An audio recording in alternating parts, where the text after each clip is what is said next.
दोस्तों आप सभी का एक बार फिर से स्वागत है देहरादून स्टडी पॉइंट पे। तो जब हम किसी चीज को लगातार किसी एक काम को लगातार करते रहते हैं, ईमानदारी से करते रहते हैं, एक टारगेट खुद को देते हैं और उसे कंप्लीट करते चलते हैं, तो निश्चित ही उस चीज का जो फल है, परिणाम है, हमें भी मिलता है। सफलता हमें मिलती है, निश्चित ही मिलेगी। थोड़ा समय जरूर लगता है लेकिन निश्चित मिलेगी। तो इसी क्रम में हमारी जो प्रैक्टिस सेट थी, जहां पे हम आपको 20 प्रैक्टिस सेट प्रोवाइड करा रहे थे, प्रैक्टिस सेट 1 2 3 4 एक निश्चित सिलेबस के अकॉर्डिंग प्रोवाइड करा रहे थे, उसी के टेस्ट आपके सामने रख रहे थे। एक टारगेट आपको दे रहे थे, उसके बाद आपके सामने टेस्ट रख रहे थे। तो यहां पर आज हमारा टेस्ट नंबर 6 है। ये सभी टॉपिक आपको दिए थे और इन सभी टॉपिक से आज यहां पर टेस्ट होने वाला है। तो यहां पर दोस्तों ये सभी टॉपिक हिंदी के हैं, जो आज हम 30 नंबर के क्वेश्चन रखे हुए हैं। 70 क्वेश्चन जीएस और रीजनिंग वाले पोर्शन से हैं, जो सिलेबस आप यहां पर अपने दाईं ओर देख रहे हैं। तो देखिए इसका टेस्ट होगा नेक्स्ट क्लास का दोस्तों, एक रैंडम टेस्ट होगा। देखिए यहां पर ये होगा ना, यहां पर आपको सिलेबस कंप्लीट है, एक मॉक टेस्ट है पूरे सिलेबस का। जो टेस्ट नंबर 7 होगा ये दोस्तों आपका होगा 2 दिन बाद। तो टेस्ट नंबर 7 आपका 2 दिन बाद होगा। उससे पहले एक दिन कोशिश करेंगे कि आपको जो हमारा लास्ट जो टॉपिक छूट रखा है, जो बिनसरियर बुक का, वो आपको कंप्लीट करा दें, लगभग 100 150 या 200 क्वेश्चन के आसपास। तो शायद उसे हम एक पार्ट या 2 पार्ट में करवाएंगे, तो उसी को हम पहले अब कराएंगे। और ये 100 नंबर का टेस्ट नेक्स्ट 2 क्लास के बाद होगा। तो संपूर्ण सिलेबस का टेस्ट यहां पर ये है, इसकी आपको तैयारी करनी है, कंप्लीट 100 नंबर का होगा। तो डिस्कस करते हैं दोस्तों आज की अपनी क्लास को। हमने दोस्तों जैसे आपको कहा था, इस क्लास की पीडीएफ, क्वेश्चन पीडीएफ हम आपको फ्री प्रोवाइड करवाते हैं, व्हाट्सएप ग्रुप में भी प्रोवाइड कराते हैं और टेलीग्राम में भी प्रोवाइड करवाते हैं। रही बात आंसर की पीडीएफ की, तो यह केवल दोस्तों एक निश्चित समय के लिए, लगभग 3 से लेकर 4 घंटे के लिए वीडियो के डिस्क्रिप्शन में ही प्रोवाइड करवाते हैं। केवल उन्हीं स्टूडेंट को प्रोवाइड कराते हैं जो सीरियस से पढ़ने के लिए तैयार है दोस्तों, जो पढ़ने के लिए। तो यहां पर प्रैक्टिस सेट नंबर 6 आज प्रोवाइड करा रहे हैं।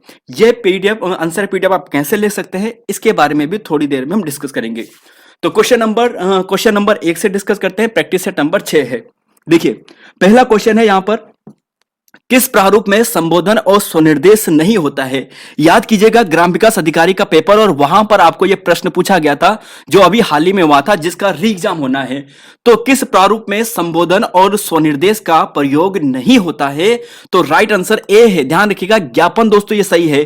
और ज्ञापन से आपको क्या ध्यान रखना है, सबसे इंपॉर्टेंट पॉइंट। देखिए दोस्तों हम हिंदी मीडियम के हैं तो इंग्लिश हमें उतनी अच्छी आती नहीं है, तो एक चीज ध्यान रखिएगा, ज्ञापन को इंग्लिश में मेमोरेंडम कहते हैं। क्या कहते हैं? मेमोरेंडम। ध्यान रखिएगा दोस्तों, मेमोरेंडम। तो मेमोरेंडम कहते हैं ज्ञापन को। एक चीज हो गया है, क्योंकि ऐसे प्रश्न बन चुके हैं, जैसे नोटिंग का बन चुका था, किसे कहते हैं? टिप्पण को कहते हैं। तो ऐसे यहां से भी प्रश्न बन सकते हैं। मेमोरेंडम का मतलब ज्ञापन हो गया है। दूसरी इंपॉर्टेंट बात, कितने प्रकार के होते हैं, तो जी 2 प्रकार के होते हैं। कौन कौन से प्रकार होते हैं? एक सामान्य प्रकार होता है, एक कार्यालय प्रकार होता है। तीसरा इंपॉर्टेंट बात यहां पर क्या है, तीसरी इंपॉर्टेंट बात यहां पर यह है, ध्यान रखिएगा दोस्तों, इसे हम स्मृति पत्र भी कहते हैं। स्मृति पत्र भी इसे हम कहते हैं। और चौथी इंपॉर्टेंट दोस्तों आपको ध्यान रख लेना है कि संबोधन और स्वनिर्देश का प्रयोग इसमें नहीं होता है। और एक चीज दोस्तों कुछ स्टूडेंट के मन में आएगा कि संबोधन स्वनिर्देश क्या होता है। जब हम पत्र लिखते हैं ना, तो पत्र में हम लिखते हैं ना कि महोदय। तो जैसे हमने पत्र लिखा, शुरुआत की, यहां पर परिस्थिति नाम जो भी हो गया, विषय लिख दिया, यहां पर हम लिखते हैं महोदय। तो जो महोदय होता है ना, ये संबोधन आता है। स्वनिर्देश क्या होता है? स्वनिर्देश का मतलब ये होता है कि जब हमने पत्र लिख दिया तो लास्ट में क्या लिखते हैं? बहुधीय लिखते हैं, आपका शुभेच्छु, आपका मित्र, है ना, कुछ इस टाइप की भाषा लिखते हैं। तो वो होता है स्वनिर्देश का। तो संबोधन स्वनिर्देश का प्रयोग ज्ञापन में नहीं किया जाता है। नेक्स्ट क्वेश्चन है क्वेश्चन नंबर 2, मुहावरा होता है। देखिए दोस्तों मुहावरा होता है, तो देखिए मुहावरा होता है एक वाक्यांश। ऑप्शन नंबर बी सही है। अगर लोकोक्ति की बात करें तो ये एक पूर्ण वाक्य होता है, एक वाक्य होता है जो स्वतंत्र रूप से होता है। देखिए लोकोक्ति एक वाक्य होता है जो स्वतंत्र रूप से प्रयोग होता है। वाक्यांश की बात करें तो यह वाक्यांश होता है। वाक्यांश का मतलब हो गया है एक वाक्य का अंश होता है। वाक्यांश का, वाक्य का एक छोटा भाग होता है जो स्वयं में कभी भी स्वतंत्र रूप से प्रयोग नहीं होता है। तो मुहावरा ये हो गया है, अरबी भाषा का यह शब्द है। ऐसा प्रश्न पिछले एग्जाम में पूछे जा चुके हैं। क्वेश्चन नंबर 3, 8 कनौजिया 9 चूल्हे लोकोक्ति का अर्थ क्या होगा? तो देखिए इसका मतलब होता है अलगाव की स्थिति। ध्यान से सुनते जाइएगा, अलगाव की स्थिति। 8 कनौजिया 9 चूल्हे यानी अलगाव की स्थिति। नेक्स्ट क्वेश्चन पे चलते हैं। देखिए क्वेश्चन नंबर अब 4 है कि सरकारी पत्र के संदर्भ में गलत कथन का चयन आपको करना है। तो देखिए सरकारी पत्र के संदर्भ में गलत कथन का चयन आपको करना है और इसका आंसर देना है। तो क्वेश्चन नंबर 4 का राइट आंसर क्या होने वाला है? तो जी हाँ दोस्तों, अगर बात करें तो ये पहला है कि ये औपचारिक पत्र है। बिल्कुल, सरकारी पत्र औपचारिक पत्र होते हैं। पत्र के बाईं तरफ पत्र संख्या लिखी जाती है, यह भी दोस्तों सही है। जिसे पत्र लिखा जाए उसका नाम बाईं ओर लिखा जाता है, यह भी दोस्तों सही है। और संबोधन का प्रयोग विषय के पहले लिखा जाता है, तो यही गलत होगा, क्योंकि आपने देखा होगा जब हमने विषय लिख दिया है उसके बाद यहां पर महोदय या जो भी है वो लिखा जाता है, संबोधन का प्रयोग किया जाता है। तो पहले नहीं बाद में इसका प्रयोग किया जाता है। यहां पर देखिए दोस्तों, और इसे पढ़िए सरकार जो यहां पर अगर आप इसे पढ़ोगे तो ये हैं यहां पर विशेषताएं एक सरकारी पत्र की। तो ये सभी बातें हैं सरकारी पत्र की विशेषताएं। इसे आपको आराम से पढ़ना है, वीडियो को पॉज करके पढ़ना है और सभी पॉइंट को नोट करके चलना है। चलेंगे क्वेश्चन नंबर 5 पे, और पूछा गया है टिप्पण कितने प्रकार के होते हैं। ग्राम विकास अधिकारी का यह प्रश्न है, टिप्पण कितने प्रकार के होते हैं। इस पर काफी विवाद हुआ था और फाइनली आंसर 2 आयोग ने माना था। ध्यान रखिएगा, ऑप्शन नंबर 2 यहां पर सही है। टिप्पण की बात करते हैं दोस्तों, इसे पढ़िएगा। ये चारों परिभाषाएं यूकेएसएससी ने आपको पूछी है। देखिए पहले आपको यूकेएसएससी पूछ चुका है कि किसी विचाराधीन पत्र प्रकरण को निपटाने के लिए उस पर जो राय, मंतव्य, आदेश या निर्देश दिया जाता है उसे टिप्पणी कहते हैं। परिभाषा के नाम से आपको पूछा गया है, तो ये सभी फैक्ट आपको पूछे गए हैं। देखिए टिप्पणी को अंग्रेजी में नोटिंग कहते हैं। यह प्रश्न भी यूकेएसएससी ने आपको पूछ लिया है। तीसरा इंपॉर्टेंट देखिए दोस्तों, यहां पर एक चीज ध्यान रखिएगा कि टिप्पण 2 प्रकार के होते हैं, सहायक स्तर पर टिप्पण और अधिकारी स्तर पर टिप्पण। तो दूसरा यह हो गया है, यह पॉइंट देखिए, टिप्पण का उद्देश्य मामलों को नियमानुसार निपटाना होता है, और यह प्रश्न भी यूकेएसएससी ने आपको पूछ लिया है। तो इन 6-7 पॉइंट में से 4-5 पॉइंट यूकेएसएससी आपको ऑलरेडी पूछ लिया है। तो इंपॉर्टेंस समझिए, इन प्रश्नों की याद कीजिए, रिवाइज कीजिए। चलेंगे अगले क्वेश्चन पे। क्वेश्चन नंबर यहां पर देखते हैं 6, क्वेश्चन नंबर 7, क्वेश्चन नंबर यहां पर है। देखिए आंसर दीजिए, पत्रकार कितने प्रकार के होते हैं। पत्रकार, देखिए पत्रकार कितने प्रकार के होते हैं। तो देखिए पत्रकार या पत्रकारिता कितने प्रकार की होती है ये आपको बताना है। तो राइट आंसर है दोस्तों ऑप्शन नंबर बी है, 3 प्रकार के होते हैं। 3 प्रकार के कौन कौन से होते हैं यहां पर देखिए, एक होता है पूर्णकालिक पत्रकार, एक होता है अंशकालिक और एक होता है फ्रीलांसर। क्या क्या मतलब होता है यहां पर देखिए, पूर्णकालिक का मतलब यह होता है कि पूर्णकालिक पत्रकार किसी समाचार संगठन में काम करने वाला नियमित वेतनभोगी होता है। अंशकालिक क्या होता है, इसी को स्ट्रिंगर भी कहते हैं। ध्यान रखिएगा, पूछ लेंगे आपको, स्ट्रिंगर का मतलब अंशकालिक पत्रकार जो किसी संगठन के लिए एक निश्चित मानदेय पर काम करता है। और एक होता है फ्रीलांसर जो किसी से इसका संबंध नहीं होता है, मतलब किसी खास अखबार से इसका संबंध नहीं होता है, बल्कि भुगतान के आधार पर अलग अलग अखबारों के लिए यह लिखता है। नेक्स्ट क्वेश्चन है क्वेश्चन नंबर 7, समाचार लेखन में ककारों की संख्या कितनी होती है। तो यहां पर 6 होते हैं। कौन कौन से होते हैं ये आपके सामने है। क्या, कौन, कहां, कब, क्यों, कैसे, ये आपके सामने है। नेक्स्ट क्वेश्चन है क्वेश्चन नंबर 8, क्वेश्चन नंबर 9। देखिए पढ़िएगा क्वेश्चन नंबर 8, सहायक स्तर पर आरंभिक या मुख्य टिप्पणी को जब संबंधित अधिकारी को भेजता है तो वह अधिकारी उसे पढ़ने के बाद नीचे पत्र पर अपना मंतव्य देता है, तो इसे कहा जाता है। क्वेश्चन नंबर यहां पर है 8। तो देखिए दोस्तों, सबसे पहले तो मेमोरेंडम हमने अभी डिस्कस किया था, ये तो ज्ञापन होता है जो 2 प्रकार के होते हैं, ठीक है। और यहां पर जिसमें स्वनिर्देश संबोधन का प्रयोग नहीं होता है। फिलोंस पर टिप्पणी तो कुछ होता नहीं है। फिलोंस पर हमने पढ़ा था जो किसी ऐसा पत्रकार जिसका किसी विशेष अखबार या संपादन से संबंध नहीं होता है, ये किसी के लिए भी लिख लेता है। अनुस्मारक दोस्तों ये नहीं होता है, अनुषांगिक टिप्पणी इसे कहते हैं। सहायक, आरंभिक या मुख्य टिप्पणी को जब संबंधित अधिकारी को भेजा जाता है, उसके बाद उसे पढ़ने के बाद वो उस पर अपना विचार देता है, मंतव्य देता है, तो इसे आनुषांगिक टिप्पणी कहते हैं। क्वेश्चन नंबर 9, कहे खेत को सुने खलिहान को लोकोक्ति का अर्थ क्या होगा। अपने मन मर्जी का मालिक, कहा कुछ गया सुना कुछ गया, दुष्ट का प्रभाव में हमेशा रहना और उपरोक्त में से कोई नहीं। तो देखिए दोस्तों, इसका मतलब होता है ऑप्शन नंबर बी, कहा कुछ गया और सुना कुछ गया। कहा कुछ गया और सुना कुछ गया। ध्यान रखिएगा, कहे खेत की सुने खलिहान की, कहा कुछ गया और सुना कुछ गया। क्वेश्चन नंबर 10 की, स्वनिर्देश और बहुनिष्ठ शब्द का प्रयोग निम्न में से किसमें होता है? अब यहां पर बताना है कि स्वनिर्देश के लिए बहुनिष्ठ, बहुनिष्ठ ध्यान देखिएगा, जो स्वनिर्देश होता है ना नीचे जहां पे आप लिखते हैं बहुदिय लिखते हैं, आपका शुभेच्छु वगैरह जो भी है, बहुनिष्ठ कहां पर लिखा जाता है, किसमें प्रयोग होता है बहुनिष्ठ शब्द का प्रयोग? तो देखिए भवनिष्ठ का मतलब क्या होता है, देखिए भवदीय नहीं है कि भवनिष्ठ है, और इसका प्रयोग होता है अर्ध सरकारी पत्र में। किसमें प्रयोग होता है? अर्ध सरकारी पत्र में। ठीक है, ये अनौपचारिक प्रकार का एक पत्र होता है, इसलिए यहां पे भवनिष्ठ शब्द का प्रयोग कर लेते हैं।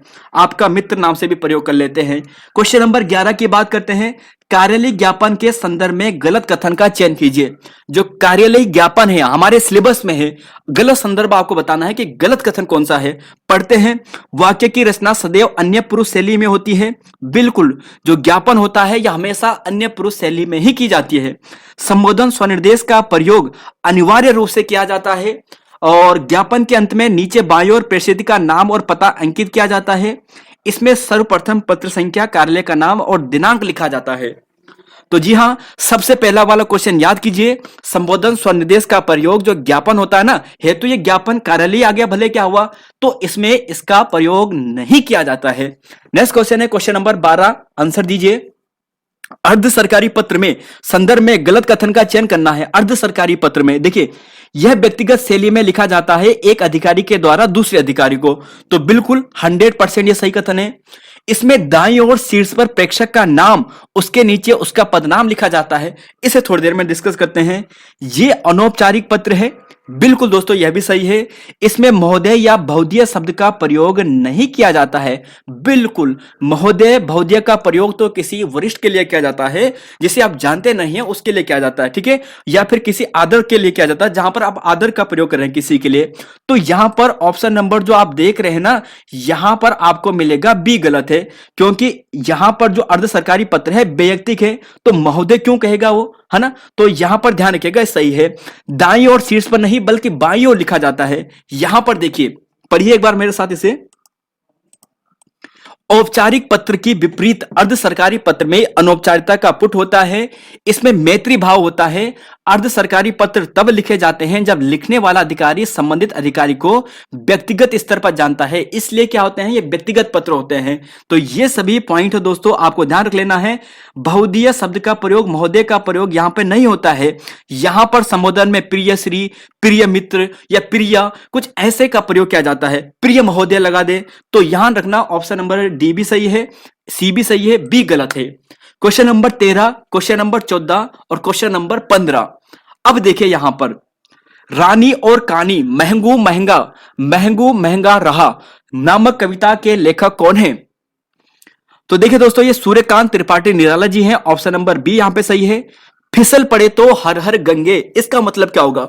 ये इसलिए रखा है ना क्योंकि कंफ्यूज हो सकते हैं स्टूडेंट, कंफ्यूज होंगे कि हर हर गंगे का मतलब तो ये होगा कि विपत्ति में ईश्वर को याद करना। नहीं, विपत्ति में ईश्वर को याद करना दोस्तों ये नहीं होता है, इसका मतलब होता है मजबूरी में काम करना। ऑप्शन सी यहां पर सही है। नेक्स्ट क्वेश्चन है क्वेश्चन नंबर 15। सरकारी पत्र में प्रेषित का पद और पता लिखने के बाद लिखा जाता है। सरकारी पद है, आपने प्रेषित का नाम लिख लिया, पत्र संख्या लिख लिया, पता लिख लिया है, उसके बाद आप क्या लिखोगे? तो जी हां, उसके बाद आप लिखोगे विषय, और विषय लिखने के बाद आप क्या लिखोगे? यहां पर लिखोगे संबोधन। तो यहां पर जैसे यहां पे आपने पता लिख दिया ना सरकारी पत्र में, जो भी आपने लिखना था, उसके बाद यहां पर आपको लिखना पड़ता है विषय, और विषय के बाद यहां पर आता है संबोधन, और फिर यहां पर जो मुख्य आपका जो भी है वो लिखा जाता है।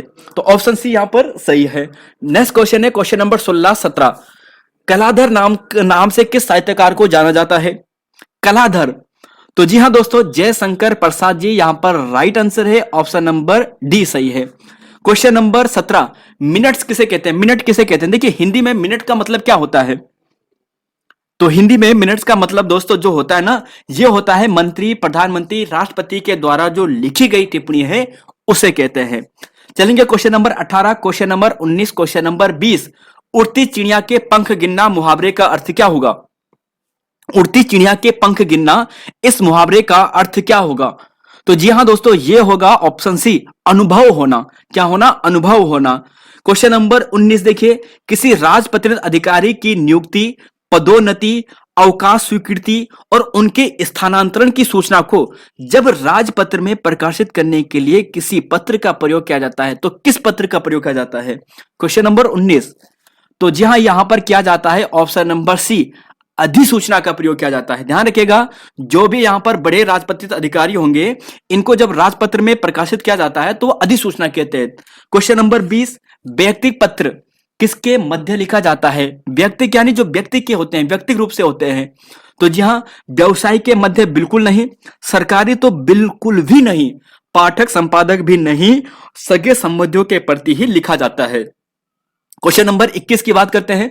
देखिए दोस्तों, यहां पर क्वेश्चन आपके सामने है, सही मेल नहीं आपको बताना है, तो यहां पर आपको बताना है, तो दीजिए इसका आंसर क्वेश्चन नंबर 21 का। देखिए इंग्लिश इनका अर्थ है, नोटिंग का मतलब टिप्पण, यह बिल्कुल सही है, अभी डिस्कस किया था। प्रतिवेदन का रिपोर्ट, आलेख का ड्राफ्ट, या प्रारूपण कहीं पर लिखा जाए तो ड्राफ्टिंग, है ना, आलेखन लिखा जाए ड्राफ्टिंग। मेमोरेंडम का आदेश नहीं होता है, मेमोरेंडम का मतलब आपको शुरुआत में ही बता दिया था, ये ज्ञापन होता है। अट नहीं रही है कविता किसकी है? अट नहीं रही है हमारे सिलेबस में भी है, ये एनसीईआरटी में दी गई है, तो बिल्कुल सूर्यकांत त्रिपाठी निराला जी की रचना है। नेक्स्ट क्वेश्चन है क्वेश्चन नंबर 23, कान काटना मुहावरे का अर्थ क्या होता है? कान काटना मुहावरे का अर्थ तो ये होता है चतुर करना, चतुर होना, सॉरी। ऑप्शन नंबर यहां पर आएगा बी, यहां पर आएगा ऑप्शन नंबर बी होगा। अब देखिए, जो सूर्यकांत त्रिपाठी निराला जी है ना, समन्वय, सुधा, मतवाला, ये 3 पत्रिका के इन्होंने संपादन किया था, तो समन्वय, सुधा, मतवाला। नेक्स्ट क्वेश्चन है question number 24, question number 25, Jaishankar Prasad ji की किस काव्य में मंगला पारितोषिक प्रदान किया गया था? जो मंगला प्रसाद यहां पर जो अवार्ड है, ये किस रचना के लिए इन्हें दिया गया था? ये सभी रचनाएं इनकी है, जयशंकर प्रसाद जी की। तो जी हाँ दोस्तों, ये कामायनी के लिए दिया गया था, ध्यान रखना, कामायनी के लिए दिया गया था। और कामायनी एक पुनर्विचार अगर आपको पूछा जाएगा कि किसकी रचना है, तो गजानन माधव मुक्तिबोध जी की है। कामायनी सिंपल पूछा जाए तो ये है जयशंकर प्रसाद जी की। कामायनी एक पुनर्विचार पूछा जाए तब गजानन माधव मुक्तिबोध। और ये सभी रचनाएं आप यहां पर देखो, चित्राधार, आत्मकथ्य, उर्वशी, उर्वशी भी है दोस्तों इनकी, ध्यान रखना, और कुसुम, आंसू, झरना, लहर, ये सभी इनकी रचना है। कंकाल, तितली, या इनके उपन्यास वगैरह भी हैं। क्वेश्चन नंबर 25, 3-13 होने का मतलब होता है तितर बितर होना। ऑप्शन नंबर यहां पर आएगा सी। चलेंगे क्वेश्चन नंबर 26, 27, 28, 26 और 27। देखिए, मिला कहां वह सुख जिसका स्वप्न देकर मैं जाग गया, आलिंगन में आते मुसक क्या सो भाग गया, सुनकर क्या तुम भला करोगे मेरी तुम आत्मकथा। तो समझ चुके होंगे इसका राइट आंसर क्या होने वाला है, आत्मकथा। आत्मकथ्या रचना किसकी है? आत्मकथ्या रचना जी आप कहोगे कि गुरुजी ये जो रचना है ये जयशंकर प्रसाद जी की है, तो ऑप्शन बी यहां पर सही है। नेक्स्ट क्वेश्चन है क्वेश्चन नंबर 27, डपोर संख मुहावरे का अर्थ क्या होता है? डपोर संघ, देखिए डपोर मतलब बेसिर पैर वाला, यानी ऐसी बातें जो बेसिर की बातें करिए, ऑप्शन सी यहां पर सही है। नेक्स्ट क्वेश्चन है 28, 29 और 30, पत्र के संबंध में किसे अभिवादन कहते हैं? अब आपको बताना है अभिवादन किसे कहते हैं, बताइएगा इसका आंसर। देखिए दोस्तों, अभी आपको बताया था महोदय, प्रिया, ये होता है संबोधन। भवदीय, भवदीय, भवनिष्ठ, ठीक है, आपका आज्ञाकारी, ये होते हैं स्वनिर्देश। और शुभाशीष जो होगा ये अभिवादन होगा। ऑप्शन डी यहां पर सही है, सही है। नेक्स्ट क्वेश्चन 29वां है, औपचारिक पत्र नहीं है, कौन सा नहीं है औपचारिक पत्र, कौन सा नहीं है? तो जी हां, औपचारिक मतलब जो एकदम फॉर्मल लेटर होते हैं ना, तो औपचारिक पत्र कौन सा नहीं है? तो प्रार्थना पत्र बिल्कुल औपचारिक अंतर्गत आता है, आवेदन पत्र भी, शिकायती पत्र भी, जो बधाई संबंधी पत्र है ये आता है यहां पर अनौपचारिक पत्र में, व्यक्तिगत पत्र के रूप में आते हैं। सरकारी पत्रों में क्या अनावश्यक है बताइएगा इसमें से? तो जी हां दोस्तों, ये आपको मिलेगा ऑप्शन नंबर सी, व्यक्तिगत शैली यहां पर गलत है। जो सरकारी पत्र होते हैं स्पष्टता होनी चाहिए, कर्मबद्धता होनी चाहिए, संक्षिप्तता भी होनी चाहिए। ऐसा नहीं कि आप इतना बड़ा लिख दे कि कुछ समझ ही ना आए, संक्षिप्तता होनी चाहिए। और व्यक्तिगत शैली में सरकारी पत्र नहीं लिखे जाते हैं, ये तो अनौपचारिक पत्र लिखे जाते हैं व्यक्तिगत शैली में। तो देखिए दोस्तों, यहां पर ये जो थे ना, ये थे 30 क्वेश्चन हिंदी के जो आपको टॉपिक को दिए थे। आई होप आपने पढ़ा होगा। अब यहां पर हम चलते हैं अपने अगले क्वेश्चन के लिए। और हाँ दोस्तों, एक बार फिर से कह देता हूं, पीडीएफ के लिए कह लेता हूं, इसकी पीडीएफ दोस्तों कल सुबह रहेगी, सुबह 8 से लेकर 11 बजे तक, 8 से लेकर 11 बजे तक। जैसे कि दोस्तों जो हमसे लगातार पीडीएफ डाउनलोड कर रहे होंगे ना, उन्होंने ये टाइम तो नोट कर लिया होगा कि हाँ यार सर इसी समय देंगे, क्योंकि लगातार पिछले 1 महीने से इसी टाइम पे ज्यादातर हम पीडीएफ आपको प्रोवाइड करा रहे हैं। 8 से लेकर 11 या 11 12 या फिर 9 से लेकर 11 या 12 तक ज्यादातर समय यही होता है। तो इस क्लास की पीडीएफ हम कल आपको 8 से लेकर 11 बजे तक प्रोवाइड कराएंगे। वीडियो के डिस्क्रिप्शन में एक लिंक आपको मिलेगा, उस लिंक को टच करना है, उसके बाद इसकी पीडीएफ आप डाउनलोड कर सकते हैं। फिर से कह रहा हूं दोस्तों, आप बाद में अगर कोई स्टूडेंट कहेगा कि सर हमें ये पीडीएफ प्रोवाइड करा दें, तो माफ करना दोस्तों, उन्हें मैं पीडीएफ प्रोवाइड नहीं करा पाऊंगा। मैंने बिल्कुल दोस्तों शुरुआत से कहा था, जो स्टूडेंट सीरियस हैं पढ़ाई के लिए, उन्हीं को दोस्तों हम यहाँ पे प्रोवाइड कराते हैं। तो क्वेश्चन पीडीएफ आपको प्रोवाइड करवा रहे हैं, बाकी जो नहीं ले पाएंगे इसकी पीडीएफ को, तो कल सुबह 8 से 11 के बीच में ही डाउनलोड कर लीजिएगा। चलेंगे क्वेश्चन नंबर 31 पे। महावीर स्वामी जी के संदर्भ में असत्य कथन का चयन करें। महावीर स्वामी जी के संदर्भ में असत्य कथन का चयन करें। तो क्वेश्चन नंबर यहां पर 31 32, देखिए क्वेश्चन नंबर 31 32, महावीर स्वामी जी के संदर्भ में असत्य कथन का, इनका जन्म 540 ईसा पूर्व वैशाली कुंडल ग्राम में हुआ था। बौद्ध साहित्य में इन्हें स्मृतिपाल मुनि के नाम से जाना गया है। महावीर ने अपने अनुयायियों को 11 गणों में विभक्त किया था और महावीर के प्रथम अनुयायी जामिली बने थे। तो राइट आंसर है दोस्तों असत्य कथन यहां पर बी है। शिस्तिपाल तो दोस्तों एक राजा थे, इनके दरबार में इनका निधन हुआ था। ठीक है, ध्यान रखना, जो महावीर स्वामी जी है ना, जो महावीर स्वामी जी हैं, मैं भी लिख दिया है, महावीर स्वामी जी, इनका निधन हुआ था इनके दरबार में, तो पावापुरी में हुआ था। और ये यहाँ पर जो ये था ना निगंत नाथ पुत्र, जो यहाँ पर जो बौद्ध ग्रंथों में जो जैन धर्म को मालिक को यानी महावीर स्वामी जी को जो कहा गया है वो निगंत नाथपुत कहा गया है। तो ऑप्शन नंबर ये हो गया है। और बाकी दोस्तों यहां पर एक ध्यान रखेगा कि जो ये 11 गण थे ना, इनमें से एकमात्र गण बचते हैं सुधर्मा, जो महावीर स्वामी के निधन के बाद तक भी जीवित रहते हैं। तो पूछा जाता है कौन से गण थे जीवित महावीर स्वामी की मृत्यु के पश्चात भी, तो सुधर्मा थे। चलेंगे क्वेश्चन नंबर 32, महावीर स्वामी के कौन से महाव्रत अनुव्रत की शुरुआत की थी। महावीर स्वामी ने कौन से महाव्रत या अनुव्रत, तो देखिए दोस्तों यह था ऑप्शन नंबर सी ब्रह्मचार्य। देखिए पार्श्वनाथ के समय तक ये थे, अहिंसा भी था, अपरिग्रह था, अस्तेय भी था। अस्तेय का मतलब होता था चोरी ना करना, चोरी ना करना, और अपरिग्रह यानी दूसरों की चीजें फालतू की चीजें मत रखना ही रखना, अहिंसा, अहिंसा नहीं करना, ब्रह्मचर्य जोड़ा था महावीर स्वामी ने। तो इस चीज का ध्यान रखिएगा, 5 महाअनुव्रत थे, अहिंसा था, अपरिग्रह था, अस्तेय था, ब्रह्मचर्य था और एक सत्य बोलना था। ठीक है, चलेंगे अगले क्वेश्चन पे। क्वेश्चन नंबर यहां पर है 33 34। देखिए वर्ष 1951 की जनगणना के अनुसार भारत का कुल जनघनत्व कितना था। Question number 33। एक चीज बता देता हूं दोस्तों, आज का पेपर का लेवल अगर क्वेश्चन आपको नहीं भी आ रहे हैं ना, तो इस चीज का आप ज्यादा माइंड मत करना, क्योंकि आज का लेवल हमने मॉडरेट टू टफ बनाने की कोशिश की है, मॉडरेट टू टफ बनाने की कोशिश है। तो हमारा अनुमान है कि लगभग जो 65 के आसपास जिसके नंबर बनेंगे उसका स्कोर अच्छा माना जाएगा। तो फिलहाल इसका आंसर दीजिए, 1951 की जनगणना के अनुसार भारत का कुल जनघनत्व कितना था। तो यह था दोस्तों ऑप्शन नंबर बी 117 था। 382 तो वर्तमान में है और 117 1951 की जनगणना के अनुसार था। नेक्स्ट क्वेश्चन है क्वेश्चन नंबर 34। प्रायद्वीपीय भारत में सर्वाधिक जनघनत्व है। प्रायद्वीपीय भारत में सर्वाधिक जनघनत्व है, तो वह है दोस्तों ऑप्शन नंबर आपको मिलेगा सी, केरल में आपको सर्वाधिक मिलेगा। प्रायद्वीपीय भारत में सर्वाधिक जो जनघनत्व है वह केरल में है।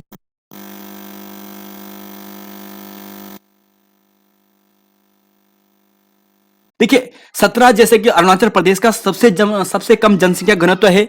सबसे ज्यादा आपको मिलेगा दिल्ली का जो 11,297 वर्ग किलोमीटर है। और यहां पर अगर बिहार की बात करें तो सबसे ज्यादा 1102, पश्चिम बंगाल का 1029। इस फैक्ट को दोस्तों ध्यान रख लेना है। अगर प्रायद्वीपीय की बात करें तो प्रायद्वीपीय में केरल नंबर 1 है और तमिलनाडु का स्थान दूसरा है। चलेंगे अगले क्वेश्चन पे। क्वेश्चन नंबर यहां पर आपके सामने पूछा गया है 35, 36, 37। देखिए किस तीर्थंकर का नाम का उल्लेख ऋग्वेद में दिया गया है। तो ऋग्वेद में किस तीर्थंकर का उल्लेख किया गया है ये आपको बताना है। तो देखिए दोस्तों 35 का सही आंसर आपको मिलेगा ऑप्शन नंबर सी, अरिष्टनेमी यहां पर बिल्कुल सही है। और ये चीज ध्यान रखिएगा दोस्तों, अरिष्टनेमी और ऋषभदेव, ऋषभदेव का मतलब जो प्रथम तीर्थंकर थे यहां पर जैन धर्म के, इन दोनों का उल्लेख ऋग्वेद में किया गया है। इस फैक्ट को दोस्तों आपको ध्यान रख लेना है। क्वेश्चन नंबर 36, प्रमुख जैन ग्रंथ अनेकांति विजय के लेखक कौन से हैं? प्रमुख जैन ग्रंथ अनेकांति विजय के लेखक कौन से हैं? तो प्रमुख जैन ग्रंथ अनेकांति विजय के जो लेखक हैं वह हैं हरिभद्र सूरी। ऑप्शन डी यहां पर सही है। तो देखिए दोस्तों, यहां पर देखिए, अगर कामंदक आपको पूछा जाए तो इन्होंने लिखी है नीति शास्त्र। पूछा हुआ प्रश्न है। हेमचंद्र की बात करें तो इन्होंने परिशिष्ट प्रवन लिखी है, यह भी पूछा हुआ प्रश्न है। और इस स्मृति यहां पर यह जो सस्तीपाल की बात करते हैं ना, सृष्टिपाल की, तो यह वो राजा था पावापुरी का जहां पर जो जैन महावीर थे ना, जो महावीर स्वामी जी, इनके दरबार में निधन हुआ था। तो क्वेश्चन 36 ये हो गया है। 37 की बात करते हैं, तृतीय बौद्ध संगति के अध्यक्ष कौन बने थे? तो तृतीय बौद्ध संगति के अध्यक्ष बने थे दोस्तों, ऑप्शन नंबर सी, मोगली तिशपुत्र बने थे। पहले के बने थे महाकश्यप, दूसरे के बने थे साबकमीर, तीसरे के बने थे मोगली तिशपुत्र, और चौथी जो बौद्ध संगति हुई थी, जो कुंडल वन में हुई थी, वसुमित्र यहां पर बने थे। चलेंगे अगले क्वेश्चन पे, जो कनिष्क के काल में बनी थी। क्वेश्चन नंबर 38, 2011 की जनगणना के अनुसार भारत की वार्षिक जन्म वृद्धि दर कितनी है? अब देखिए, कुछ स्टूडेंट डायरेक्ट बिना पढ़े ही इसका आंसर दे देंगे ऑप्शन नंबर ए, और उनका प्रश्न हो जाएगा गलत। जो भी ए देंगे, इसका सही आंसर है ऑप्शन नंबर डी। प्रश्न को एक बार फिर से पढ़िए, जनगणना के अनुसार वार्षिक जन्म वृद्धि दर। अब देखिए, यहीं पर कंफ्यूज होता है दोस्तों, एग्जाम में यही गलती हम करते हैं। सही आंसर ऑप्शन नंबर डी है। अब यहां पर देखिए, आपको ध्यान रख लेना है, अगर यहां पर 10 के वृद्धि दर पूछा जाता तब होता 17.64%। ठीक है, अगर 10 के वृद्धि दर पूछा जाता, 10 के वृद्धि दर कैसे निकालते हैं, किस फॉर्मूले से निकालते हैं, यह फॉर्मूला आपके सामने है। अब यहां पर देखिए, 1901 से 1911 के बीच में आपको डैश डैश लाइन दिखाई दे रही है। इसका मतलब क्या हुआ कि यहां पर क्या हुआ कि इस संख्या में, इस टाइम पे जो वृद्धि दर थी वो स्थिर प्रावस्था में थी। पहला पॉइंट ये हो गया है। दूसरा पॉइंट देखिए, 1921 वाला, यहां पर जनसंख्या वृद्धि दर है माइनस में 0.31 में है। तो मतलब इसे महाविभाजक वर्ष इसलिए कहते हैं, ठीक है, क्योंकि जनसंख्या ऋणात्मक में यहां पर चली गई थी। और 2001 के अनुसार आपको पूछा जाए तो 21.54% है। और यहां पर देखिए, 1971 से लगातार जो जनसंख्या, जो 10 की वृद्धि दर है, वो घटती जा रही है। फैक्ट दोस्तों समझिएगा। चलेंगे अगले क्वेश्चन पे, क्वेश्चन नंबर 39। क्वेश्चन नंबर 40 देखिए, भारत सरकार द्वारा राष्ट्रीय युवा नीति कब जारी की गई थी? भारत सरकार द्वारा राष्ट्रीय युवा नीति जो जारी की गई थी, फरवरी 2014 में की गई थी। फरवरी 2014 में भारत सरकार द्वारा राष्ट्रीय युवा नीति जारी की गई थी। और युवा कौन है? युवा का मतलब दोस्तों वह है जो 15 से 29 साल तक के हैं, इन्हें युवा कहा गया है। क्वेश्चन नंबर 40 की बात करते हैं कि 2011 की जनगणना के अनुसार राज्य में ईसाई जनसंख्या प्रतिशतता में कितनी है? अब देखिए दोस्तों, मैंने आपको कहा था कि आपको जनगणना पढ़ना है। जनगणना से दोस्तों हर टॉपिक इंपॉर्टेंट होते हैं, लेकिन जो जनगणना वाला टॉपिक होता है यह सबसे इंपॉर्टेंट होता है। अगर आप इसे एग्जाम देने से पहले, एग्जाम में होगा आपका, उससे पहले इसे पढ़कर नहीं जाते हैं तो आप अपने साथ अन्याय करके चल रहे हैं। जनसंख्या के सभी फैक्ट आपको पढ़कर जाना है। एक ना एक फैक्ट प्रश्न पूछे जाने की संभावना सबसे ज्यादा इन्हीं प्रश्नों से रहती है। तो आपकी जिम्मेदारी है जनसंख्या को कंप्लीट करके जाना। उसी में से लगभग 10-15 क्वेश्चन हमने आपके लिए रखे हैं, यह भी आपको पढ़ाएंगे। 2011 की जनगणना के अनुसार ईसाई जनसंख्या प्रतिशतता में 2.3% थी। जो 14.2% है, यह थी मुस्लिम जनसंख्या। क्या थी? मुस्लिम जनसंख्या। और जो 1.7% आपको दिखाई दे रही है, यह थी दोस्तों सिख जनसंख्या। यहां पर देखिए एक बार, हिंदू जनसंख्या है 79.8%, 14.2% है मुस्लिम जनसंख्या, 2.3% है यहां पर ईसाई जनसंख्या, और यहां पर अगर आप देखोगे 1.7% की, तो यह है सिख जनसंख्या।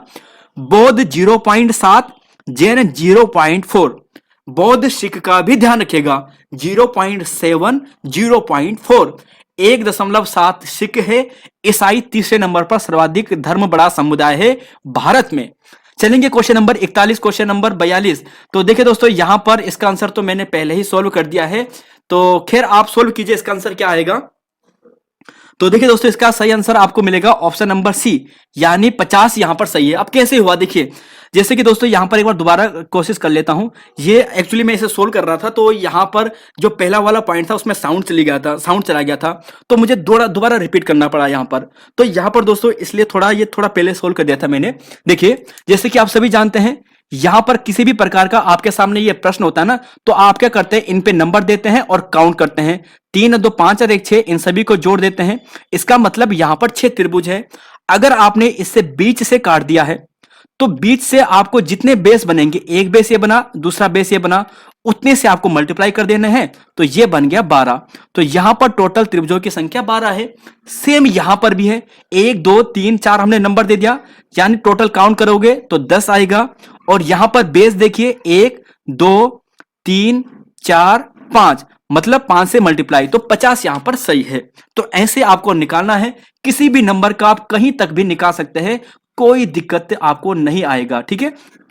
कितने भी यहां पर बेस बना दे, कोई कंफ्यूज नहीं, जितने बेस होंगे उतने से मल्टीप्लाई कर दो। क्वेश्चन नंबर 42, भारतीय जनसंख्या के इतिहास में महान विभाजक वर्ष 1921 माना जाता है, जहां पर -0.31% यहां पर यह था। क्वेश्चन नंबर 43, सर्वाधिक शिशु लिंगानुपात वाला राज्य कौन सा है?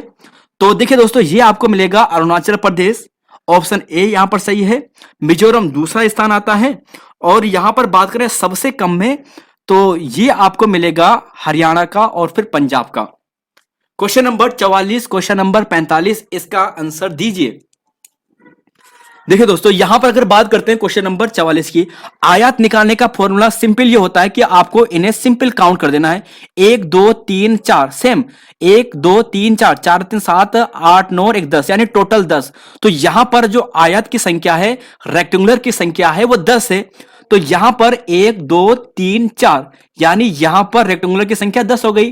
फिर यहां पर देखिए 1 2 3 4, यानी यहां पर भी हो गया 10, लेकिन एक दोनों में ये कॉमन है, तो इसे हम एक ही काउंट करेंगे। तो दोनों को जोड़ने के बाद, यानी 10 और 10 20, एक कॉमन को माइनस कर दो, यानी 19। तो ऑप्शन नंबर आपको मिलेगा बी इसका सही। क्वेश्चन पे चलते हैं। देखिए क्वेश्चन नंबर 45 है, और यहां पर पूछा गया है कि निम्न चित्रों में आयतों की संख्या ज्ञात करनी है। तो राइट आंसर है दोस्तों ऑप्शन नंबर सी। शायद आपने अब तक इसका आंसर दे दिया होगा, और आप सभी को यह मालूम भी चल गया होगा कि इन सभी को यहां पर प्लस करने पर, यानी ये आएगा 10, इस वाले को भी प्लस करने पर ये आएगा 10, 1 2 3, इसको प्लस करने पर आएगा 6। तो टोटल तो हो गया यहां पर 26, लेकिन अब कॉमन भी हमें देखना है। तो जो एक बाहर का ये पूरा है कंप्लीट, तो प्लस 1 तो ये हो गया है, फिर एक तो ये वाला भी बनेगा कॉमन यहां पर से, ये और ये वाला, तो प्लस 1 यहां पर ये भी बनेगा, और एक कॉमन नीचे की ओर यहां पर ऐसा भी बनेगा। तो यहां पर ये बने +3, मतलब 26 + 3 29 यहां पर सही आंसर है। नेक्स्ट क्वेश्चन है 46 47, सिक्किम को सहराज्य का दर्जा हटाकर राज्य का दर्जा दिया गया। तो देखिए दोस्तों, यह दिया जाता है ऑप्शन नंबर सी, 36वें संविधान संशोधन जो 1975 में होता है, और 35वें संविधान संशोधन जो 1975 में ही होता है। इसके तहत सहराज्य का दर्जा दिया जाता है, और सहराज्य के दर्जा के कुछ समय बाद अगला संशोधन किया जाता है, 36वां किया जाता है, और यहां पर राज्य का दर्जा दे दिया जाता है। क्वेश्चन नंबर यहां पर 47, इसका आंसर देना है। भारत के राज्यों की सीमाओं में परिवर्तन के संदर्भ में कौन सा कथन सही है? यहां पर एक कॉन्सेप्ट है, इसे आपको समझना है दोस्तों। सारे क्वेश्चन आपके यहां पर क्लियर हो जाएंगे। तो देखिए दोस्तों, यहां पर सही आंसर है ऑप्शन नंबर सी, ये सही है। अब देखिए दोस्तों, सबसे पहले कुछ इंपॉर्टेंट बातें यहां पर क्लियर कर देते हैं। आपके सारे प्रश्न यहां पर ये वाला डाउट क्लियर हो जाएगा।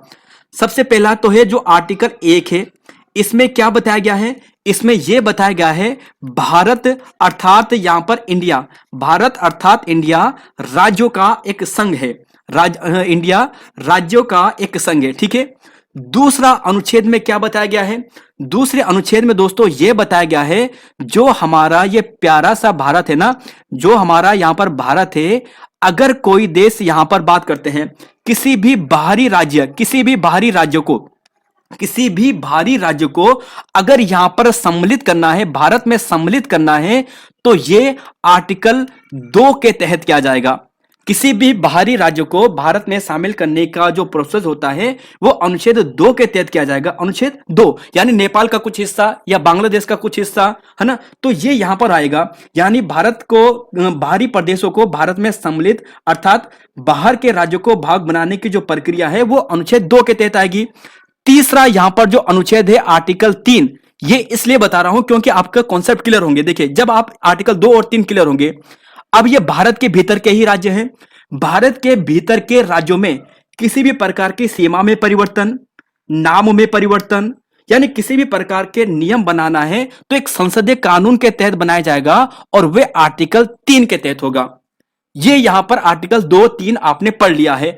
अब है क्वेश्चन नंबर जो हमारा इंपॉर्टेंट बनने वाला है, जहां से दोस्तों ये प्रश्न बना है, इस कॉन्सेप्ट को समझिए। देखिए 2 मिनट दीजिए दोस्तों, थोड़ा सा धैर्य रखिए। क्वेश्चन नंबर हम यहां पर जो हमारा ये था क्वेश्चन नंबर 47, इसकी व्याख्या देख रहे हैं। तो यहां पर ये देख लिया है। अब जो अनुच्छेद हमारा 4 है ना, ये यहां पर क्या कहता है, ये यहां पर ये कहता है हमारा जो आर्टिकल 2 है और जो आर्टिकल जो हमारा 3 है, इसके माध्यम से इसके तहत जो भी परिवर्तन लाया जाएगा वो उस पर अनुच्छेद 368 लागू नहीं होगा। यानी जो आर्टिकल 368 है, 368 क्या है, ये संविधान संशोधन का ये संबंध है। अनुच्छेद 368 क्या है, संविधान संशोधन है। यानी आर्टिकल 2 और आर्टिकल 3 में किसी भी प्रकार का संशोधन करने के लिए जो अनुच्छेद 368 है इसका प्रयोग नहीं किया जाएगा, इसके तहत लागू नहीं किया जाएगा। ये बताता है अनुच्छेद 4। अब यहां पर आपके मन में आएगा तो फिर संशोधन कैसे होगा, संशोधन ऐसे होगा। देखिए संशोधन की 3 प्रक्रिया होती है। पहली जो प्रक्रिया होती है वह होती है सामान्य बहुमत। क्या होती है, सामान्य बहुमत, ठीक है, सामान्य बहुमत। दूसरा क्या होता है, दूसरा दोस्तों होता है विशेष बहुमत।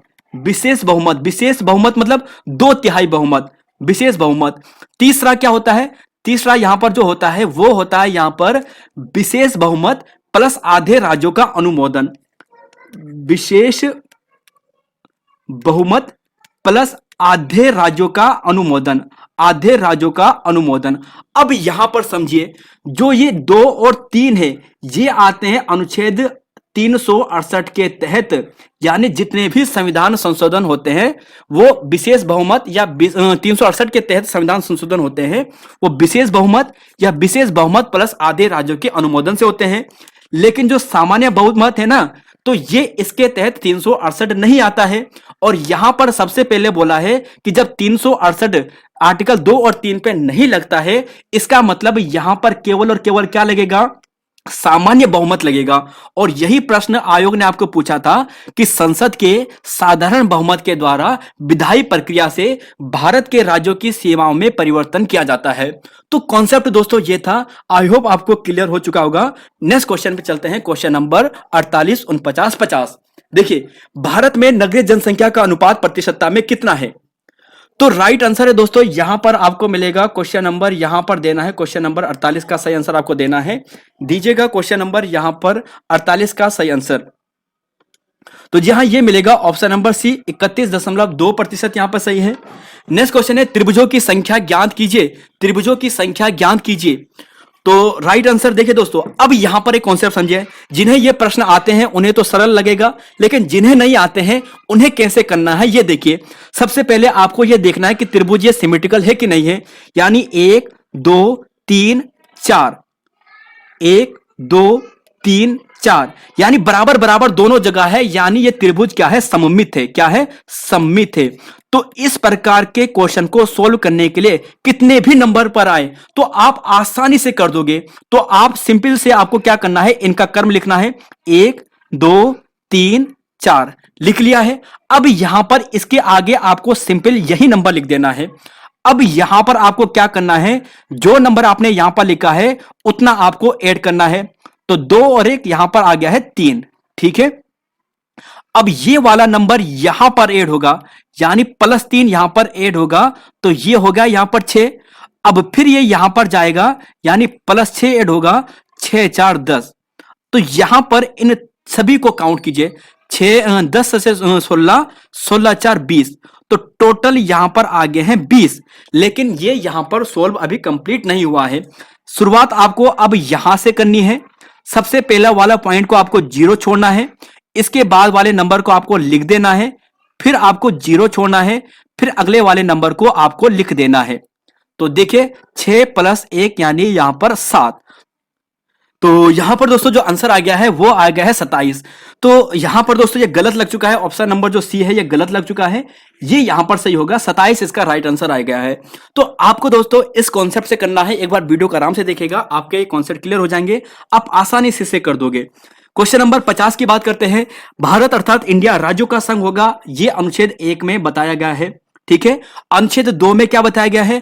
अनुच्छेद 2 में यह बताया गया है कि जो बाहर के राज्य हैं, बाहर के देश है, वहां से अगर हम किसी को भारत में शामिल करते हैं तो इस अनुच्छेद के तहत होगा।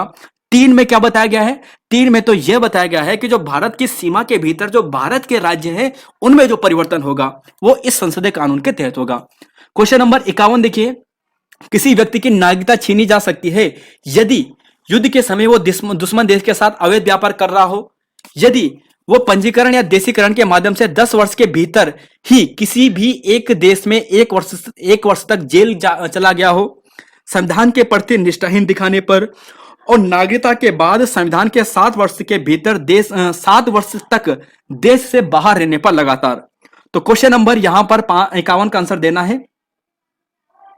तो देखिए दोस्तों इसका सही आंसर आपको मिलेगा ऑप्शन नंबर बी गलत है। एक्चुअली यहां पर जो यहां पर 10 लिखा है ना, ये यहां पर 10 नहीं है। आपको ध्यान रख लेना, अगर आपके सामने ऐसा प्रश्न पूछा जाए कि पंजीकरण की बात करें तो आपको क्या ध्यान रख लेना है? आपको ये दोस्तों ध्यान रख लेना है कि यहां पर ये पंजीकरण का 10 यहां पर कितना होता है? ये 10 वर्ष नहीं होता है, ये होता है 7 वर्ष। ये होता है 7 वर्ष।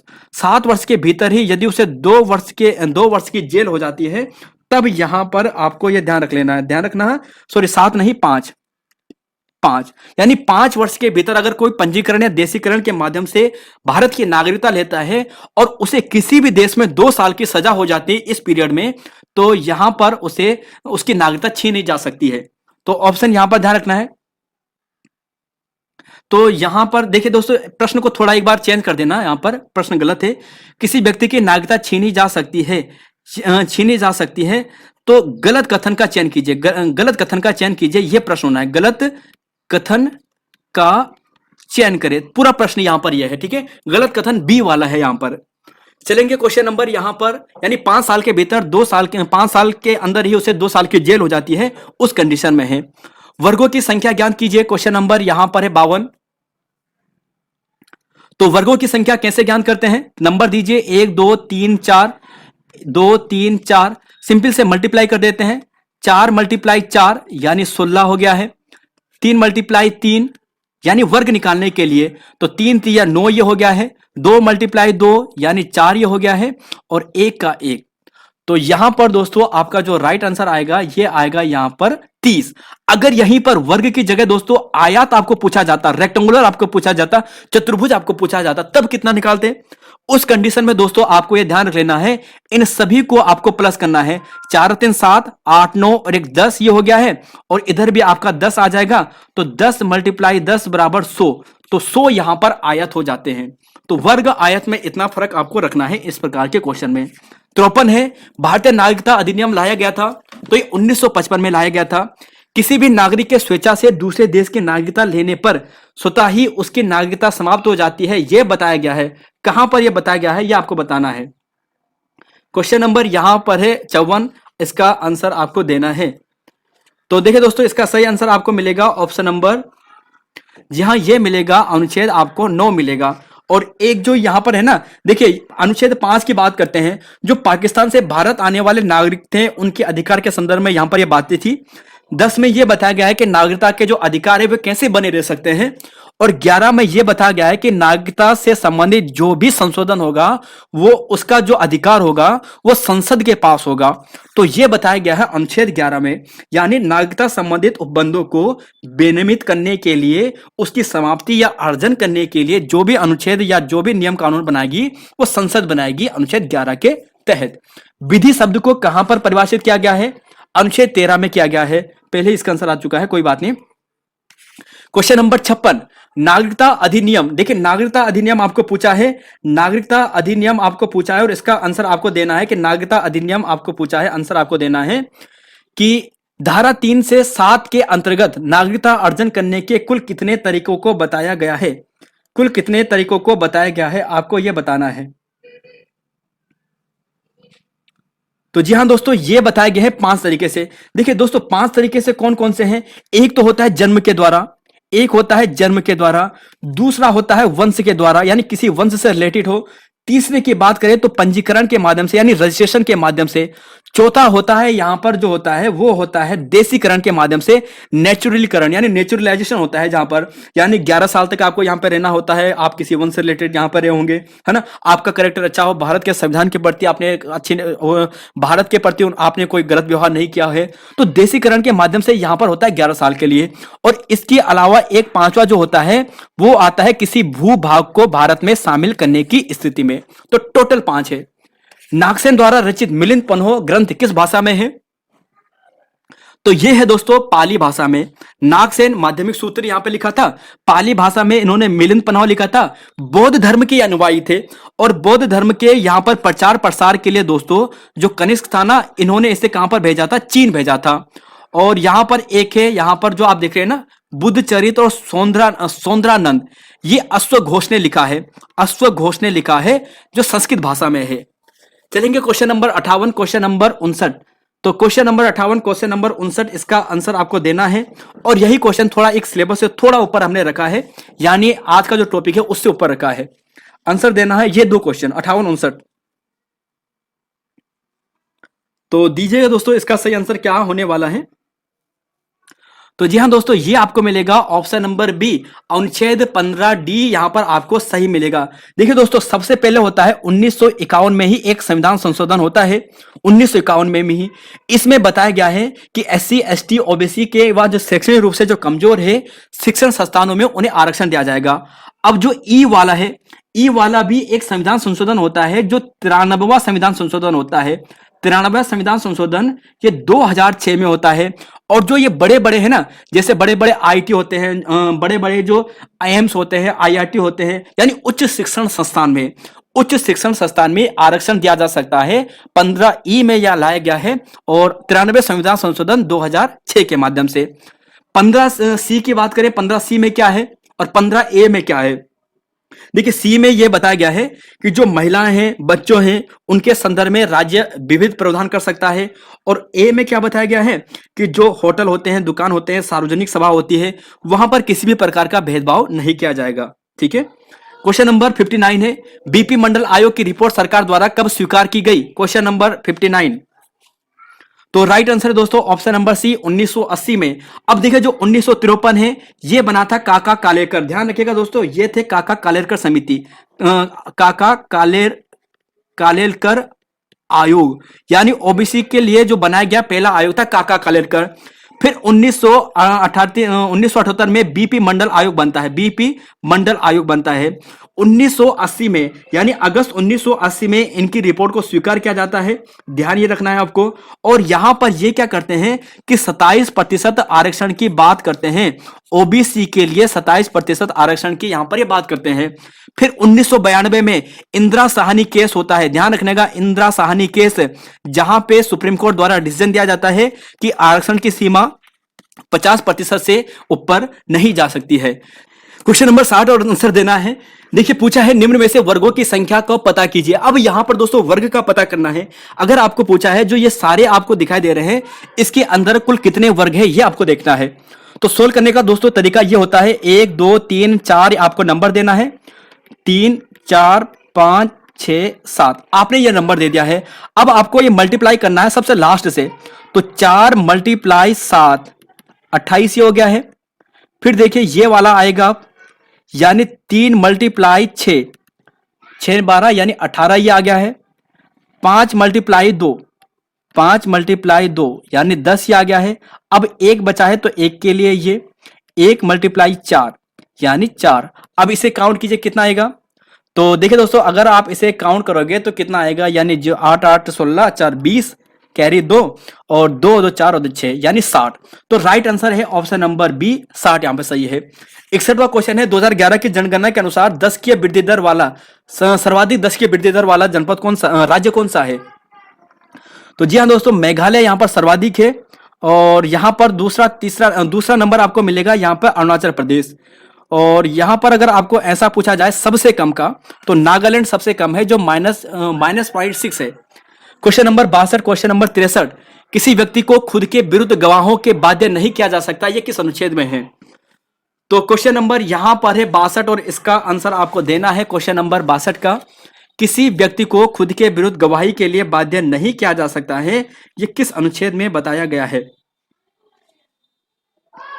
तो जहां ये आपको मिलेगा ऑप्शन नंबर सी। देखिए जो 20A है ना, यहां पर ये बताया गया है कि अपराध के समय जो वाली सजा का प्रावधान है, यानी उसी के अकॉर्डिंग आपको सजा मिलेगी। जिस समय जो अपराध किया था उसी के अकॉर्डिंग आपको सजा मिलेगी। जो बी है यहां पर यह बताया गया है कि एक अपराध के लिए केवल एक सजा, एक अपराध के लिए एक सजा। और सी यहां पर यह बताया गया है कि राज्य किसी को खुद के विरुद्ध गवाही नहीं दिला सकता है। और 18 में क्या है, जो 18 की बात करते हैं तो जो सेना की उपाधियां है इन सभी को छोड़कर सभी उपाधियों का अंत किया जाता है। 63 है निजता का अधिकार कहां पर है?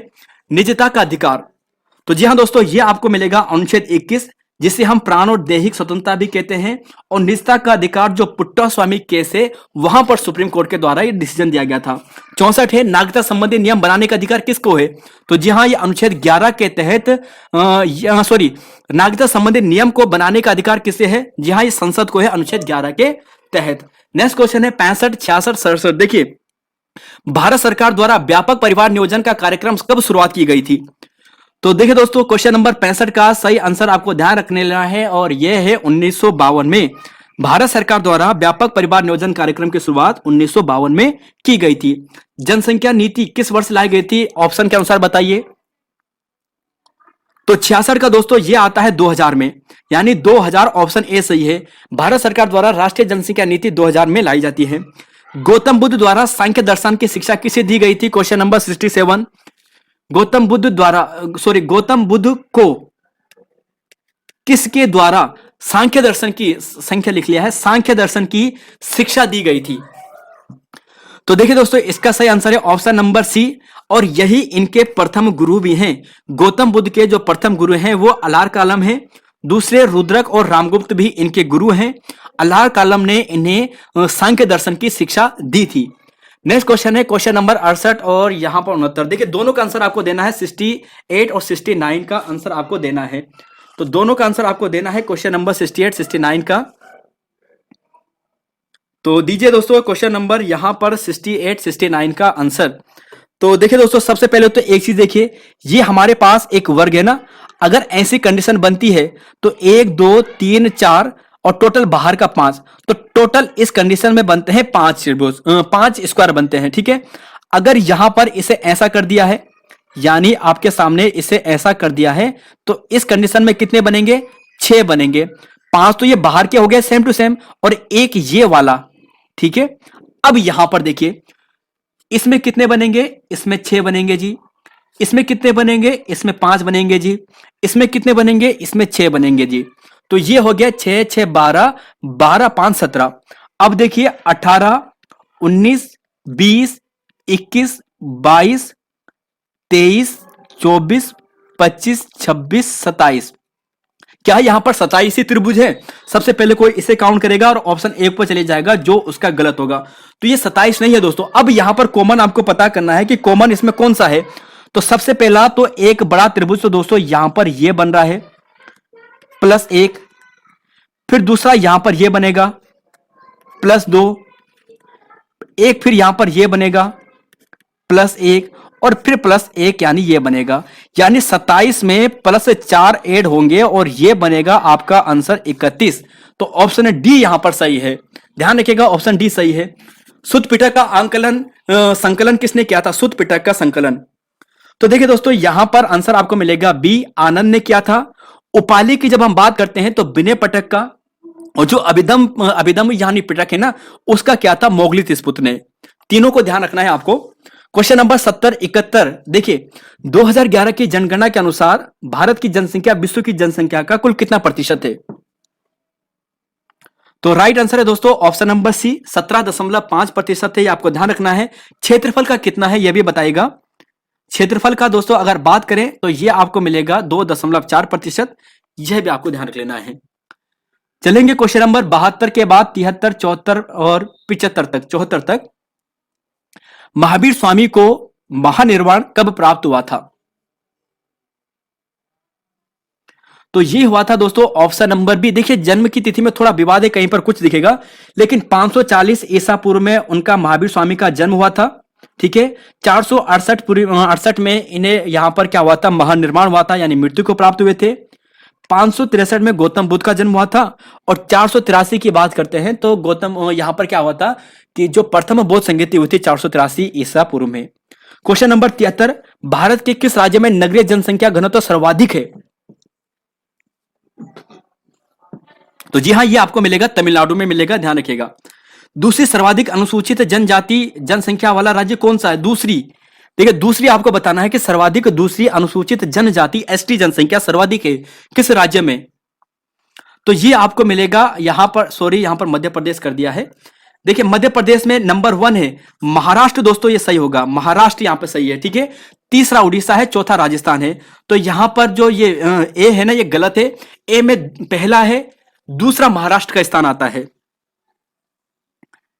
चलेंगे अगले क्वेश्चन पे। क्वेश्चन नंबर यहां पर है 75, 76। इसका आंसर आपको देना है। तो देखिए दोस्तों, इसका आंसर आपको देना है कि कितने त्रिभुज यहां पर बन रहे हैं। तो क्वेश्चन नंबर 75 का दोस्तों आपको ध्यान रख लेना है। ये त्रिभुज कई बार एग्जाम में पूछे जा चुके हैं, कई बार आते हैं एग्जाम में, और इसका सही आंसर आपको मिलेगा 10, 60, यानी इसमें आपको 10 मिलने वाले हैं। तो ध्यान रखिएगा दोस्तों, इसमें 10 आपको मिलेंगे। आप कुछ ऐसा करोगे, देखिए यहां पर अगर आप जाओगे, एक यहां पर आपको ऐसा बनेगा, फिर आपको कुछ ऐसा बनेगा, फिर यहां से बनेगा, फिर यहां से मतलब 5 और बनेंगे, तो टोटल यहां पर 10 बनते हैं। इसमें बनते हैं 10 और इसमें बनते हैं दोस्तों 8। तो 10, 8 यहां पर सही आंसर है। क्वेश्चन नंबर 76, 2011 की जनगणना के अनुसार उत्तर प्रदेश की कुल जनसंख्या भारत की कुल जनसंख्या का कितना प्रतिशत है? तो लगभग है दोस्तों ये 16%। एनसीईआरटी का रेफरेंस लिया गया है, आपके सामने ये है। क्लियर आपको नहीं दिखाई दे रहा होगा, फिर भी यहां पर थोड़ा देख लीजिए। उत्तर प्रदेश लगभग 16% है, उसके बाद 9% महाराष्ट्र का स्थान आता है। Question number 77, 78।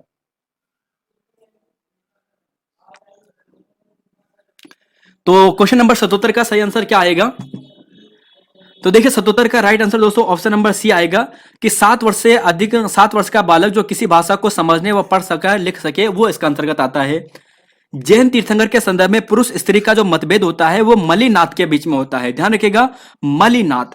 और पार्श्वनाथ की बात करते हैं दोस्तों, इनकी जो सम्मेद पहाड़ी है यहां पर झारखंड में, उनसे संबंधित है पार्श्वनाथ की पहाड़ी।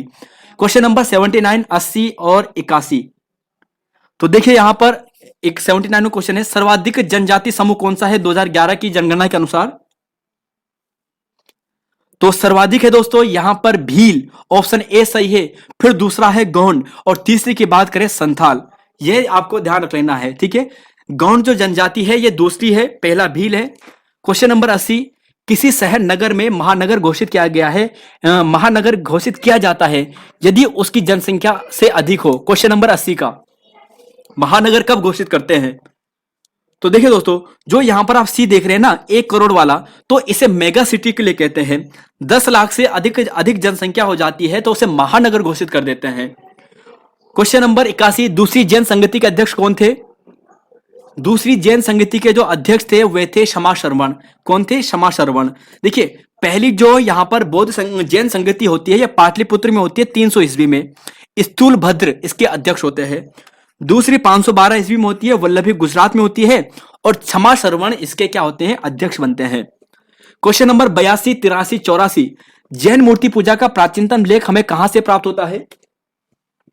तो जैन मूर्ति का, देखिए जैन मूर्ति का जो प्राचीनतम लेख हमें प्राप्त होता है यह होता है हाथी गुम्फा लेख से। ऑप्शन सी यहां पर सही है। अशोक ने महेंद्र और संघमित्रा को बौद्ध धर्म के प्रसार के लिए भेजा था, कहां? तो जी हां दोस्तों, ये श्रीलंका में भेजा था। ऑप्शन सी यहां पर सही है। और बुद्ध के आध्यात्मिक दार्शनिक विचारों का संकलन कहां पर किया गया है, यह आपको बताना है। तो देखिए दोस्तों, दर्शन दर्शन से संबंधित जो बातें आपको मिलेगी अभिधम्म में मिलेगी। बुद्ध के उपदेश जो संवाद का संकलन है, ये सुत्त पिटक में है। ठीक है। विनय पिटक में आपको मिलेगा यहां पर विचार नियम का निषेध का संकलन बौद्ध संघ के। और अभिधम्म पिटक की बात करते हैं तो यहां पर आध्यात्मिक और दार्शनिक विचारों का संकलन किया गया है। 85 है। देखिए 2011 की जनगणना के अनुसार भारत में महिला साक्षरता दर कितनी है?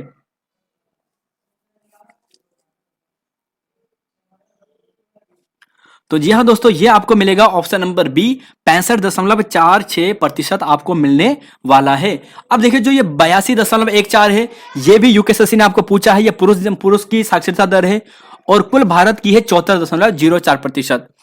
2011 की जनगणना के अनुसार भारत का लिंगानुपात कितना है? तो जी हाँ, आप कहोगे तो बड़ा सरल प्रश्न है, 943 है।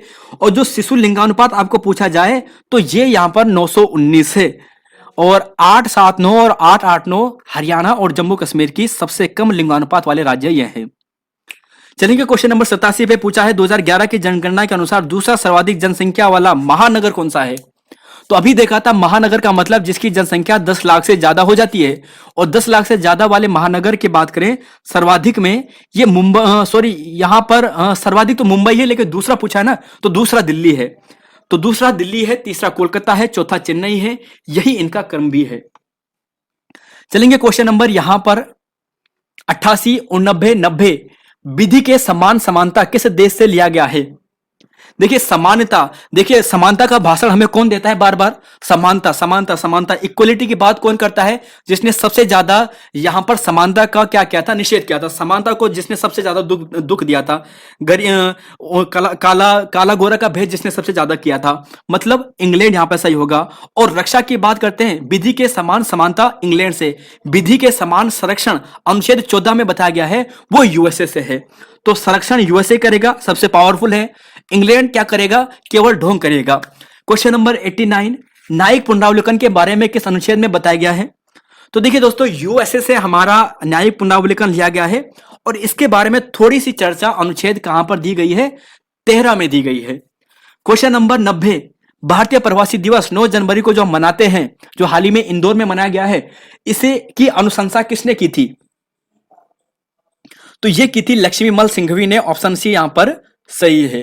देखिए क्वेश्चन नंबर 91, 92 और 93, सर्वाधिक ग्रामीण जनसंख्या प्रतिशत वाला राज्य कौन सा है?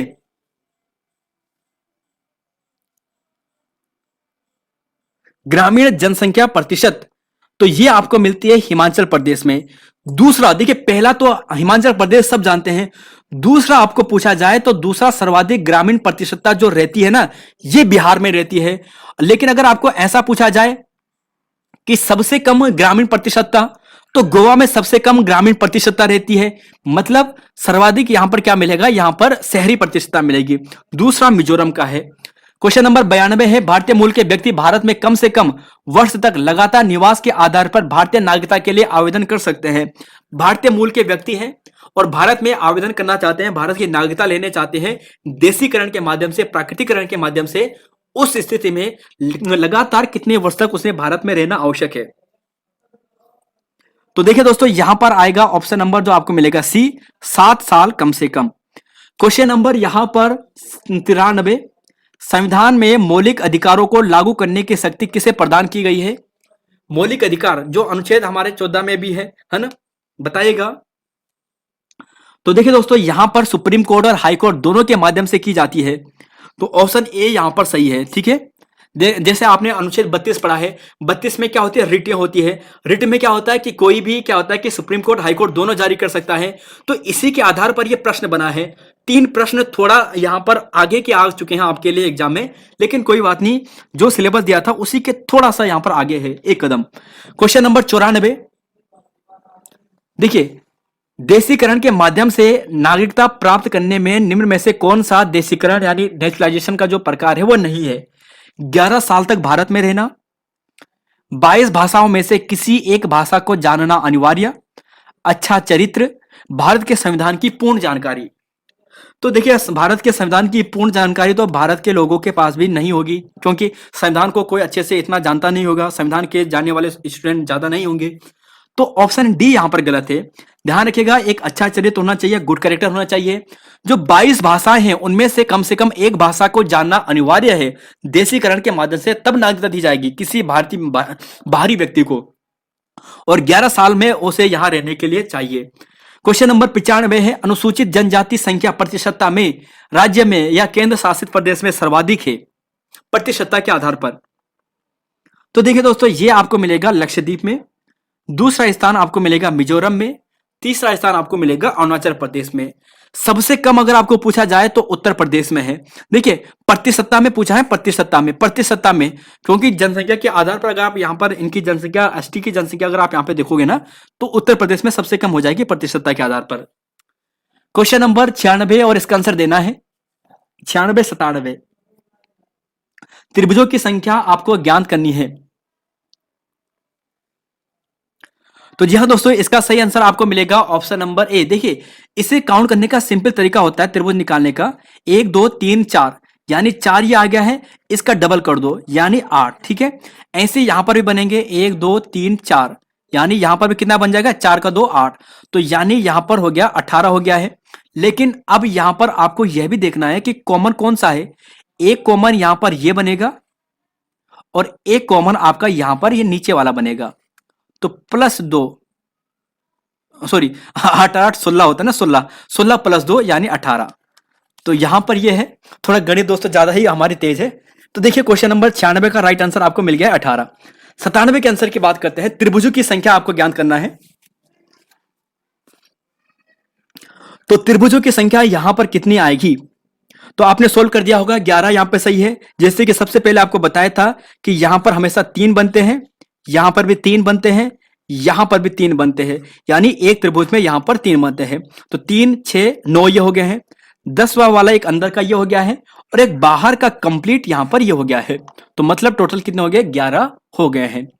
98 99 और 100वां क्वेश्चन है, दूसरा सर्वाधिक साक्षरता दर वाला राज्य कौन सा है? दूसरा पूछा है। पहले तो आप सभी जानते हैं कि केरल है, दूसरा यहां पर मिजोरम है, ऑप्शन बी यहां पर सही है, और ये आपको ध्यान रख लेना है। तीसरा आपको गोवा मिलेगा। और देखिए सबसे कम अगर आपको पूछा जाए तो बिहार है। उदयगिरी की पहाड़ियों में जैन साधुओं के लिए गुफा का निर्माण किसने करवाया था? तो देखिए सबसे पहले जो चंड प्रद्योत है, उदयन है, खारवेल है, महापद्मानंद है, ये सभी ऐसे राजा है जो जिन्होंने जैन धर्म को संरक्षण दिया था। तो ये सभी जैन धर्म को मानने वाले थे। और जो ये खारवेल है ना, कलिंग राजा खारवेल ने जैन साधुओं के लिए उदयगिरी में पहाड़ी यहां पर क्या बनाई थी, यहां पर क्या बनाई थी, गुफा का निर्माण कराया था। क्वेश्चन नंबर यहां पर 100, बुद्ध घोष की रचना किसके द्वारा की गई है? और जो भी स्टूडेंट ऑप्शन ए पे जा रहा है वो गलत हो जाएगा। देखिए दोस्तों, वो बुद्ध चरित्रम है अश्व घोष की, बुद्ध चरित्रम जो संस्कृत भाषा में है, ये बुद्ध घोष की नहीं है। तो ऑप्शन यहां पर जो सी वाले स्टूडेंट है वो सही है, ध्यान रखिएगा, वो यहां पर सही है। क्वेश्चन नंबर यहां पर राइट आंसर सी है। और जो वसुबंधु है ना, इन्होंने भी अभिधम्ब घोष लिखा है वसुबंधु ने। अश्वमेघ ने बुद्ध चरित्रम लिखा है ना। तो यहां पर क्वेश्चन नंबर यहां पर 100 ये हो चुके हैं।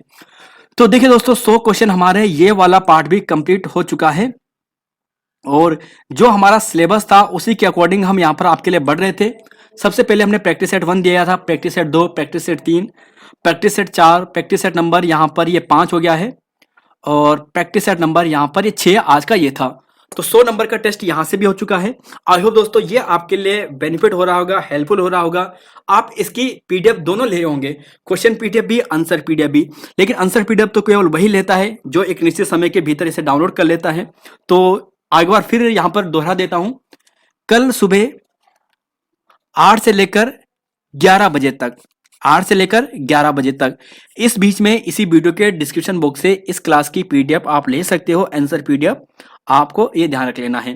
इसके बाद वहां से लिंक हट जाएगा, उसके बाद अगर आप उस लिंक पर क्लिक करते हो तो वहां पर वो काम नहीं करेगा, ध्यान रख लीजिएगा। तो फिलहाल दोस्तों यहाँ पर इतना ही है, और मिलेंगे आपको नई वीडियो में। जय हिंद, जय उत्तराखंड और जय देवभूमि। धन्यवाद आप सभी का, नमस्कार।